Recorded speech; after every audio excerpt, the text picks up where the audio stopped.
3 inch துணி இந்த சைடில் மட்டும் 4 இன்ச்சு கிராஸாக எடுத்துக்கணும். மடக்கி இங்கேருந்து கிராஸாக இப்படி தையல் போட்டு அப்படியே ஃபுல்லாக தையல் போடணும். அந்த எண்டில் வந்து அந்த தையல் போட்டதப்போ காட்டுங்க. இந்த தையல் வந்து தையல் போட்டாச்சு.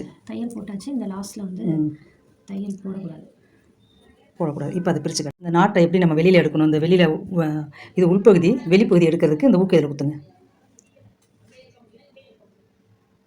ஜாயின் பண்ணிடுங்க. பண்ணிட்டு அப்படியே உள்ளுக்குள்ளே கொடுங்க. நேராகவே கொடுங்க. அப்படியே கொடுங்க. அந்த பக்கத்தே இந்த பக்கத்தே கொடுங்க. அப்படியே கொடுத்துட்டு வாங்க. இப்படியே எடுத்தோன்னே நாட்டை அப்படியே வெளிப்பகுதி வந்துடும். அது ஊசி இருந்தாலும் ஓகே. நம்ம கையில் என்ன பொருள் இருக்கோ அதுவே நமக்கு வந்து ஆயுதமாக பயன்படுத்திக்கணும். நம்மளுடைய மூளை சொல்கிற அந்த பொருள் இருந்தால் தான் அந்த வேலையை செய்வேன்லாம் நீங்கள் நினைக்கக்கூடாது. நம்ம கையில் என்ன இருக்கோ அதை எடுத்து அதை பயன்படுத்தினோம்னா வேலை ஈஸியாக முடியும். இல்லைனா இப்போ இது பண்ணிக்கலாம், அந்த பொருள் கிடைக்கிற வரைக்கும் அதை வச்சுருப்போம் அப்படின்னு நினச்சிலாம் யோசிக்க வேணாம். அப்படி இதை இழுங்க. அந்த ஊக்கு அப்படி இப்படி பிடிச்சிக்கிட்டு இப்படி இழுங்க. இதே மாதிரி அடுத்து நீங்கள் அப்படி வேகமாக இழுத்துட்டு அதை இழுக்கணும். அந்த பக்கத்து இழுக்கணும். அந்த சுருக்கத்தை இழுங்க. அப்படி இழுக்கணும்.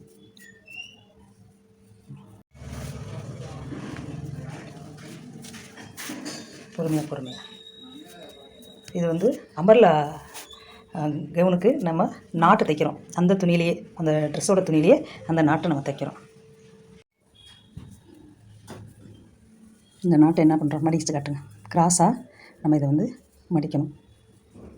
அதுக்குள்ளே ஆமாம், உள்ளுக்குள்ளே அப்படியே காட்டு.